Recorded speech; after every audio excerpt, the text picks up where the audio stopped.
नमस्कार मंडळी, स्वागत आहे तुमचं आपल्या अजून एका नवीन व्हिडिओमध्ये। तर मंडळी, आपण मागच्या व्हिडिओमध्ये आपण होतो जगन्नाथपुरीमध्ये। तर आज आलो आहे आपण कोणार्क सूर्य मंदिर पाहायला। तर हा जो दिसतोय तो कोणार्क सूर्य मंदिराचा तिथला बाजार आहे। तर हा बाजार संपूर्ण इथं तुम्हाला जी गोष्ट पाहिजे ती इथं मिळू शकते।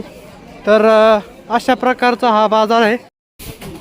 बाजारामध्ये आपल्याला खूप साऱ्या गोष्टी पाहायला व खरेदी करण्यासाठी मिळतात। तर इथं खाण्यापिण्याची पण भरपूर सोय आहे।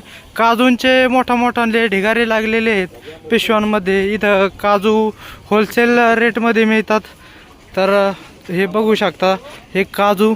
तर अशा पद्धतीने हा कोणार्क सूर्य मंदिरच्या बाहेरचा हा बाजार आहे। तर खूपच मोठा बाजार आहे। तुम्ही एकदा नक्की अवश्य भेट द्या कोणार्क सूर्य मंदिरला। तर आपण आता आतमध्ये जाऊन कोणार्क सूर्य मंदिर पाहूयात। आज रविवार असल्यामुळे खूपच गर्दी आहे। तर तुम्ही बघू शकता कोणार्क सन टेम्पलला किती गर्दी आहे। ही ऑनलाईन तिकिटाची गर्दी आहे। गेटवरती सांगितलं जातं की तुम्ही 40 रुपये ऑफलाईन तिकीट आहे, तुम्ही जर ऑनलाईन काढलं तर तुम्हाला 35 रुपये तिकीट भेटेल। तर आम्ही 5 रुपयाच्या मोहासाठी 35 रुपयाचं तिकीट ऑनलाईन काढलं तर आम्हाला एवढी मोठी रांगेमध्ये उभं राहायला लागलं। आणि ऑफलाईन जर काढलं तर तुम्ही थेट येऊन डायरेक्ट आतमध्ये जाऊ शकता, म्हणजे हा वेळ तुमचा वाचू शकतो। 40 रुपये पर पर्सन तिकीट आहे याचं। तर नक्कीच तुम्ही एकदा हे आले कधी तुम्ही ऑफलाईन तिकीट काढा, ऑनलाईन काढू नका। जर शनिवार रविवार येत असाल तर इतर दिवशी तुम्हाला थेट आतमध्ये प्रवेश मिळेल। तर अशा पद्धतीने हे तिकिटाचं होतं। आपण सूर्य मंदिराच्या आतमध्ये एंटर करतोय। तर अशा पद्धतीने आपल्याला हे सूर्य मंदिर पाहायला मिळते। खूपच सुंदर भव्य दिव्य हे मंदिर आहे। तर आपण पाहू शकता कशा पद्धतीने हे मंदिर आपल्याला पाहायला मिळते। या ठिकाणी आपल्याला मंदिराचा नक्षा पाहायला मिळतोय आणि याच ठिकाणी आपल्याला मंदिराचा संपूर्ण इतिहास वाचायला मिळतो। तर तुम्ही पॉज करून वाचू शकता। तर आपण आता मंदिर पाहायला जाऊया कशा पद्धतीने आपल्याला मंदिर पाहायला मिळते ते। मंदिराच्या भिंतीवरतीच आपल्याला सुंदर अशी ही शिल्पे पाहायला मिळतात। नृत्य करणारी ही शिल्प आहेत। काही जण वाजवतात तर काही जण त्याच तालावरती नृत्य करताना आपल्याला ही शिल्प अशा प्रकारे पाहायला मिळतात। आता आपल्या समोर दिसतंय ते कोणार्कचं भव्य आणि दिव्य हे सूर्य मंदिर आहे। तर आपण पाहू शकता हे कशा पद्धतीने दिसतंय। लोक खाली बसून फोटो काढतायत आणि आपण जर पाहिलं तर वरती सुद्धा शिल्प कोरलेली आहेत। आणि या ठिकाणी जे घुमट दिसतंय त्या घुमटावरती एक चुंबक होतं, ते जवळपास 52 टनाचं ते चुंबक होतं त्या काळी। ते नंतर काही आक्रमकांनी ते तोडून टाकलं। तर अशा पद्धतीने आपल्याला हे सूर्य मंदिर पाहायला मिळतंय।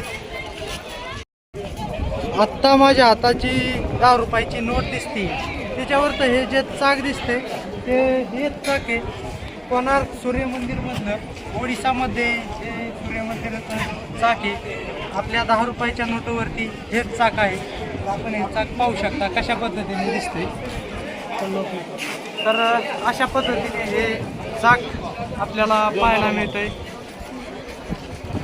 तर चाकावरती संपूर्ण जी पूर्वी वेळ होती ती वेळ कोरलेली आहे। प्रत्येक सेकंदागणित मिनिटागणित आणि तासागणित ही वेळ कोरलेली आहे। तर आपण हे चाक पाहू शकता कशा पद्धतीने दिसतंय। खूपच सुंदर असं हे कोणार्क सूर्य मंदिर आपल्याला पाहायला मिळते। संपूर्ण मंदिराच्या खाली बाजूने आपल्याला ही अशी रथाची चाके पाहायला मिळतात। संपूर्ण मंदिराला अशी रथाची चाके आहेत।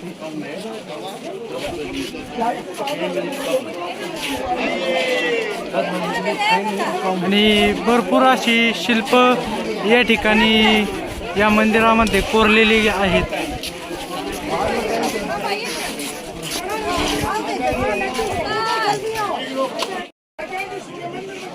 ये नीचे आएगा तो होगा 9 और ये अपना होता 12 ये 3 ये शाम से और ये 3 घंटा ये होता आपका 1.5 घंटा और देखिए 2:30 होने के लिए कुछ बाकी है ये खाया आता ना यहाँ ऐसा मत्था में जो खाया निकले के मध्याह्न वही सब 8 प्रहर 16 घड़ी आइए 16 घड़ी अभी जो 24 घंटा पहले 8 प्रहर तुम्हाला इथल्या रथावरच्या चाकावरचं जे वेळेचं गणित आहे ते थोडक्यात सांगतो. आता जिवंत उदाहरण देतो.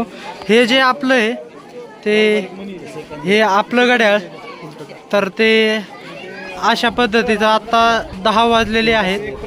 तर ह्याची वेळ मी तुम्हाला सांगतो. तर इथं 1 2 3 4 5 6 7 8 9 आणि 10 आणि 10 मध्ये एकदम ॲक्युरेट फक्त 10च्याच घरामध्ये आपल्याला सावली पाहायला मिळते. तर 10:30 वाजलेले आहेत आणि ही जी सावली आहे त्याची एंड बरोबर 10:30च्या तिथं मधोमध येऊन थांबलेली आहे. आणि वरती जर गेली तर ती 11 होईल. ह्या घरापाशी जर सावली गेली तर ती 11 होईल. तर म्हणजे त्या काळापासून आपल्या वेळेचं गणित आपण पाहू शकता कशा पद्धतीने आपल्याला हे संपूर्ण पाहायला मिळतंय. खूपच अलौकिक आणि दूरदृष्टी असलेलं हे आपल्याला पाहायला मिळतंय. तर अशा पद्धतीने खूपच सुंदर आहे. आत्ता 10:30 वाजलेले आहे आणि बरोबर 10च्याच घरामध्ये सावली पडलेली आहे. जी सूर्यनारायण ते बरोबर इथं आहे आणि त्याची सावली एकदम सेंटरची जी सावली ह्याची जी सावली आहे ती बरोबर इथं पडलेली आहे 10च्या घरा म्हणजे आत्ताचा जो वेळ चालू आहे ती 10:30 झालेला आहे. आणि इथे जर बारीक बारीक डॉट आहे ते मिनटं आहेत. तर ते मिनटं जर मोजले तर ते मिनटं 30 भरतील. तर अशा पद्धतीने हे सावलीचं गणित ते आपल्या रथाचं गणित वेळेचं गणित आपल्याला इथं दाखवण्याचा प्रयत्न केलेला आहे. सूर्य मंदिराच्या समोरच्याच मंदिरामध्ये आता आपण आलोय. तर हे मंदिर एकदम साध्या पद्धतीचं आहे. इथं पण शिल्प कोरली गेलेली आहेत. तर ही शिल्प अशा प्रकारे कोरली आहेत आणि पुढे काय आहे ते आपण जाऊन बघूयात नक्की काय आहे. छायादीम असं इथं पुढं बघायला मिळतं. ते पहा आतमध्ये मूर्ती ठेवलेली आहे देवीची. ते अशा पद्धतीने आपल्याला दर्शन होते. सूर्य मंदिर पाहून झाल्यानंतर आम्ही लोहबीम पाहायला जात असताना आम्हाला हे कमळाचं एक फूल लागलं मोठं. तर ह्यावरती सुद्धा शिल्प कोरलेली आहेत. मध्ये कोणत्या तरी देवताची मूर्ती आहे आणि आजूबाजूने सर्व नृत्यांगना नृत्य करताना पाहायला मिळतात. तर अशा पद्धतीचं हे फूल आपल्याला या ठिकाणी पाहायला मिळतंय.